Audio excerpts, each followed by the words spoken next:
Senhoras e senhores, tudo bem? Saúde a todos com a paz de Cristo. Hoje é dia 21 do 4 de 2026. Que bom ter vocês aqui comigo para a gente curtir, compartilhar, se inscrever. Mais de 1.000 inscrições caíram. Vê se você está inscrito, se você não tiver, faça o favor, volte para cá. Volte a fazer parte da minha família. Vamos lá? Vamos falar do Donald Trump e o Lula? Estão se descobrindo que o tal policial Marcelo, que foi expulso dos Estados Unidos, ele está também envolvido no caso do Felipe Martins, lembra?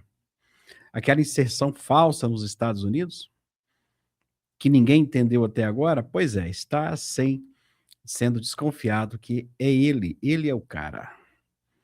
Pensa bem, hein? Pensa bem. Moraes tinha um jagunço lá. E o carro, né, perseguido, fotografado da esposa de Moraes, a senhora Rebeca, né? Do Ramagem, né? Acho que eu troquei as bolas aí, né? O carro fotografado da esposa do Ramagem, eu falei isso? Tá. Do Ramagem, a senhora Rebeca. Esse camarada, ele inventou uma mentira para que o Ramagem fosse preso e extraditado. Ainda bem que Trump descobriu a tempo. Trump disse que isso não vai ficar assim e abriu um procedimento de investigação contra o policial. Vamos ver aqui?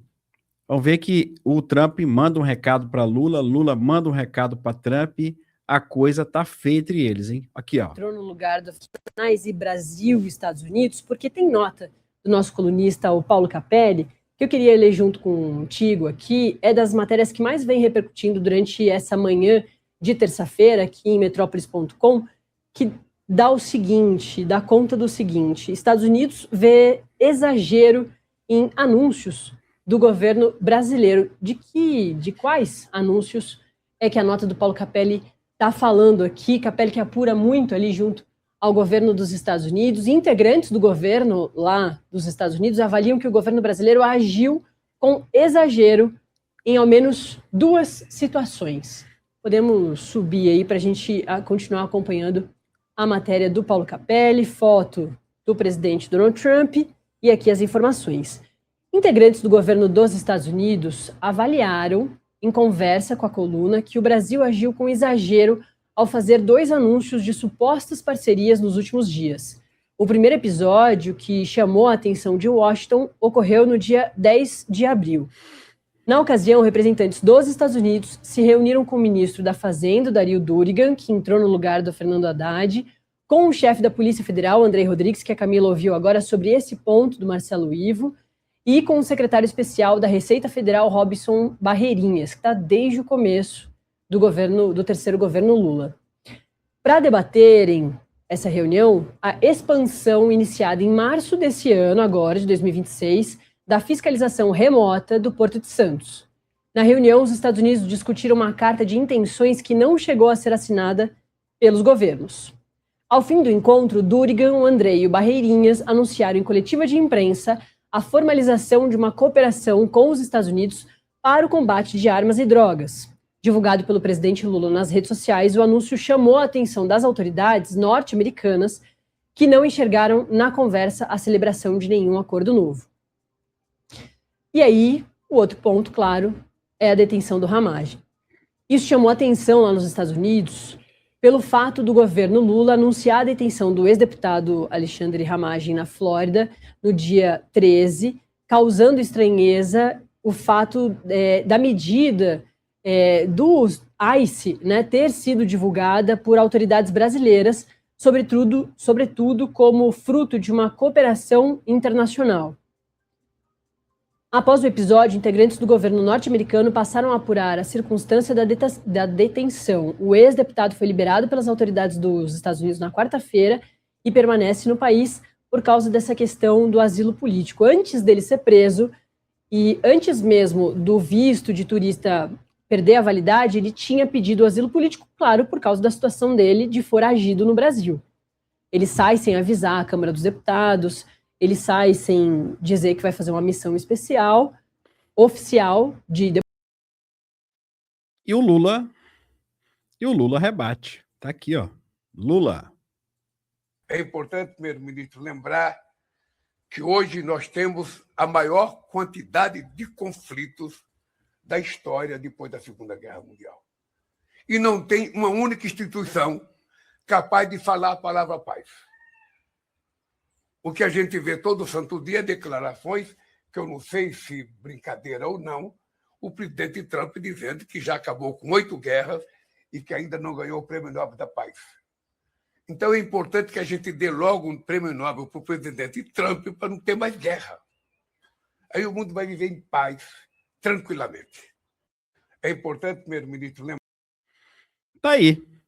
Lula que sempre, desde o seu primeiro dia de mandato, ele provocou Trump, né? Provocou. Vamos ver agora essa investigação para ver o que vai se concretizar sobre esse delegado. Eu acredito que se esse delegado estiver envolvido no caso Felipe Martins, do jeito que estão investigando, ele poderá ter seu visto cancelado, né? Dos Estados Unidos. Eu não sei como que esse cara não foi preso. Eu acho que é porque não souberam ainda tudo que esse cara tinha aprontado, então por isso que ele se safou, né? Esse ministro Alexandre de Moraes, esse cara, ele é um sujeito carrasco, né? É um sujeito esquisito esse homem. Falando nisso, ele acaba de tomar uma decisão aqui, ó. Olha só. O ministro Alexandre de Moraes acaba de suspender por 120 dias a pena imposta a uma advogada, doutora Aline Leal Bastos Moraes de Barros, no processo sobre os atos do 8 de janeiro. A advogada foi condenada a 14 anos de cadeia. E ele fez com a advogada a mesma coisa que ele fez com o Bolsonaro. Ele inventou agora isso. Ele suspende a prisão da pessoa por um determinado tempo. O do Bolsonaro ele suspendeu por 90 dias. Dessa advogada aqui foi por 120. Por que ele suspendeu?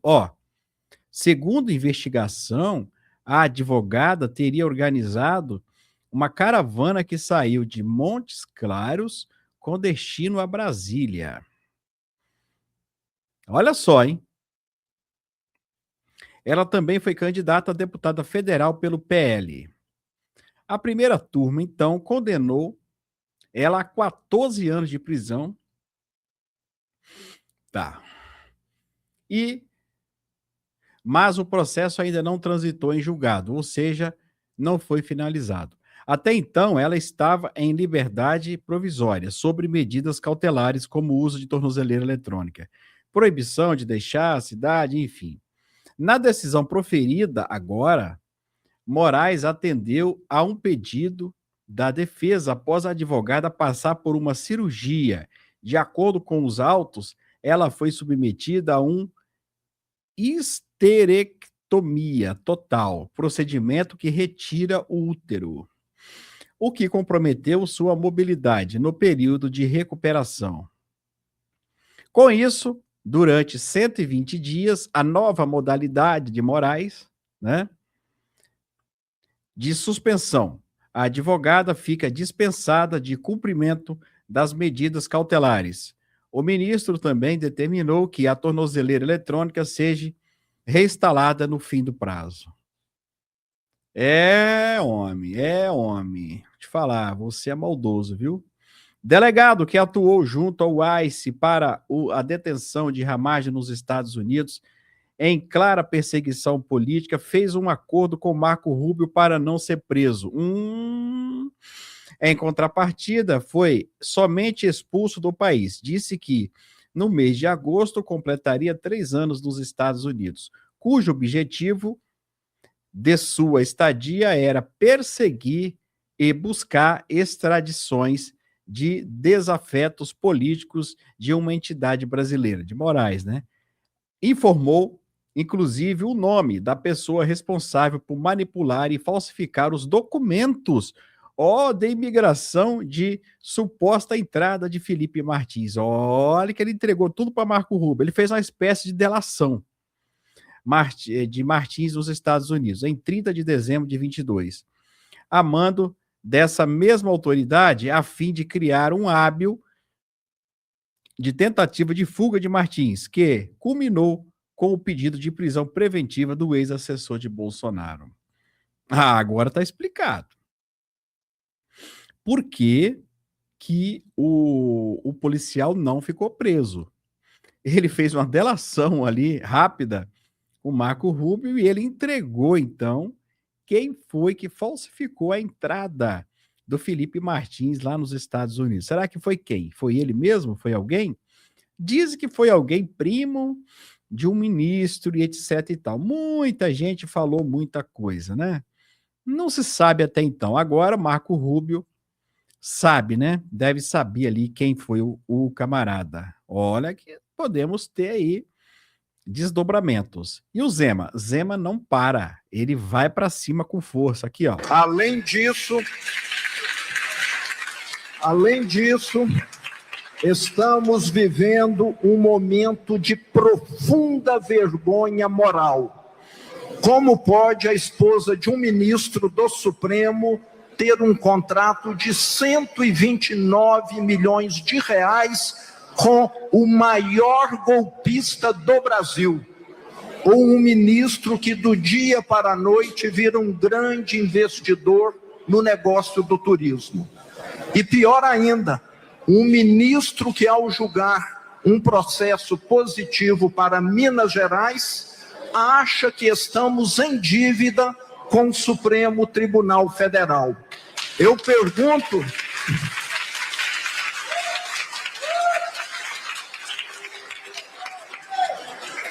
pergunto a você, ministro Gilmar Mendes, a justiça não deveria ser cega? Estamos assistindo aos abusos do STF que ferem nossa Constituição, negociam influência e protegem os intocáveis de Brasília. Zema tá indo para cima com força, né? Pessoal, e começou a vazar mais coisas, hein, sobre o delegado, hein, que foi expulso. Descobrimos hoje que o aluguel dele lá era 46 mil reais, maior do que o próprio salário dele. Quem pagava isso?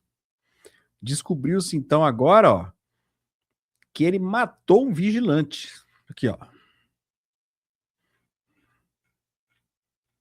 O delegado, o Marcelo Ivo de Carvalho, que foi expulso dos Estados Unidos após, né, a situação do ramagem, já matou um vigilante atropelado em uma rodovia no interior de São Paulo, em outubro de 2016. Ivo dirigia uma Mercedes-Benz, olha, pela rodovia Raposo Tavares, na região de Sorocaba, quando bateu na traseira da moto conduzida pelo vigilante, o senhor Francisco Lopes da Silva Neto, de 38 anos, que morreu após o acidente. O bafômetro atestou que o delegado da Polícia Federal estava embriagado. Vou repetir. Ele estava embriagado e matou o cara. E ele foi denunciado por homicídio culposo na direção de veículo com a qualificadora por dirigir sob influência de álcool. Não deveria ser culposo, deveria ser doloso. Ele tinha intenção de matar. Quando a pessoa ela bebe e dirige, né? O delegado recorreu ao Supremo Tribunal Federal, ele recorreu ao STJ, perdão, para tentar trancar a ação penal, mas o recurso foi indeferido pela sexta turma. Em novembro de 2019, quase um ano depois, em setembro de 2020, Marcelo foi absolvido pela Justiça Paulista após ressarcir a família da vítima por danos materiais e morais. O vigilante era casado e tinha 2 filhas. Vão descobrir mais coisa aí, hein? Ele é delegado da Polícia Federal desde 2003. Marcelo Ivo Carvalho já atuou no combate ao crime organizado na Superintendência de São Paulo entre 18 e 21. Tá aqui a ficha dele todinha lá. Todinha. Então, você vê, né? Ó a ficha do cara, ó. Até agora, hein? Possível envolvimento na falsificação de documento de Felipe Martins, da entrada lá. Bêbado matou o vigilante. Bêbado. Não é eu que estou falando, não. O bafômetro que falou. Comprovado que estava envolvido em falsidade, denúncia anônima com Ramagem. Expulso dos Estados Unidos. E agora vai ser investigado pelos Estados Unidos. A ficha dele começou a ficar igual pau de galinheiro.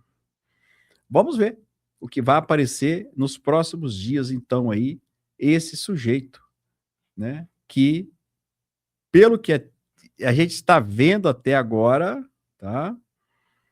Ó, sei não, hein? Peraí, vamos saber um pouco de Gilmar Mendes aqui. Peraí. O bicho tá pegando pro lado dele. Gaspar, no jornal O Globo, traz um pouco aí dos bastidores do Supremo. Aliados, vem o grupo dos ministros, esse núcleo duro que o Thomas fala, Alexandre de Moraes, Gilmar Mendes, em negação aí sobre essa potencial crise da imagem do Supremo. Pois muito bem, esses aliados, eles procuraram ministros do Supremo para alertar que uma ofensiva contra políticos pode ser um tiro no pé. É isso que a gente comentava ainda agora. O ministro Gilmar Mendes fez aquela representação na Procuradoria-Geral da República contra o senador Alessandro Vieira, depois daquele relatório da CPI do crime organizado. O Gilmar, depois disso, pediu ao ministro Alexandre de Moraes para incluir o ex-governador de Minas, o Romeu Zema, no inquérito das fake news. Mas alguns aliados, segundo a Malu apurou aqui na coluna dela, acreditam que essa ofensiva ela vai além do razoável e que ela estaria dando palco justamente para o Alessandro Vieira e para o Zema faturarem eleitoralmente. Ontem, Otávio perguntou se o Gilmar Mendes não é o cabo eleitoral do ex-governador Zema, né? Ou seja, essa crise pode piorar a imagem do Supremo Tribunal Federal. Apesar de tudo isso, ainda de acordo com a apuração da Malu Gaspar, o grupo formado por Gilmar Mendes, Alexandre de Moraes, Dias Toffoli e Flávio Dino parece que está dobrando a aposta aí e que quer mostrar que os políticos têm a perder. Eles podem perder, ou seja, estão bancando a pressão. Olha, essa mulher, ela disse uma coisa interessante, inclusive eu até comentei sobre isso hoje, né? Eu falei, com essa ofensiva do Zema ao Supremo, a tendência dele é crescer nas pesquisas. E desse povo a gente pode esperar tudo. Será que não há um acordo entre Zema e Gilmar? Será que não há um acordo? Tudo é possível nesse país. Olha, você me ataca, eu te processo de mentirinha e você vai crescer nas pesquisas porque você consegue tirar voto direto do Flávio. Pessoal, esse povo, para se manter no poder, eles vendem até a alma. Eu não acredito que o Zema faria um papelão desse. Tá? Mas tudo é possível nesse país que a gente vive. Pode ser que sim, pode ser que não. Pessoal, acredite se quiser. O ministro de Relações Internacionais e o chefe da Polícia Federal. Eu vou repetir para você. O ministro de Relações Internacionais, o Vieira, e o chefe da Polícia Federal estão dando uma entrevista agora e contando mentira de novo sobre o delegado lá e o Ramagem. Vocês acreditam nisso? Aqui, olha aqui. Eles falam que houve uma cooperação. Aqui. A função é baseada num memorando de entendimento entre a Polícia Federal Brasileira e as autoridades americanas. Portanto, todos sabiam e trabalharam em conjunto. E nós estamos aguardando esclarecimentos das autoridades americanas sobre a razão desta medida que foi tomada. É isso, muito obrigado. Só complementar, por favor, esse colega, um oficial de legação, já está há mais de 2 anos nos Estados Unidos, fazendo atividade de cooperação policial, como fazemos com 34 países. Então, como o ministro disse, agora é aguardar, né, formalmente algum esclarecimento para, a partir disso, adotarmos qualquer medida. É hoje, estão falando agora. Olha aí, vocês estão achando que é brincadeira? Vocês estão achando que é brincadeira? Olha lá a data lá, olha a data em cima lá, ó. Olha lá, ó, 21/4/2026, rapaz. Vocês estão achando que é brincadeira? Olha aí, ó. Estão falando que todo mundo sabia que tinha cooperação, tinha não sei o quê. Meu Deus do céu, esse povo não cansa de contar mentira, não? Meu Deus do céu, curta, compartilha. Olha, caiu mais de mil inscrições, né?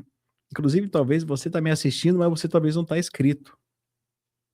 Então se inscreve agora, você não paga nada. Aqui embaixo tem um sininho, você clica nele. E depois vai aparecer todos, você clica também. Faz parte da nossa família, por favor, tá bom? Muito obrigado.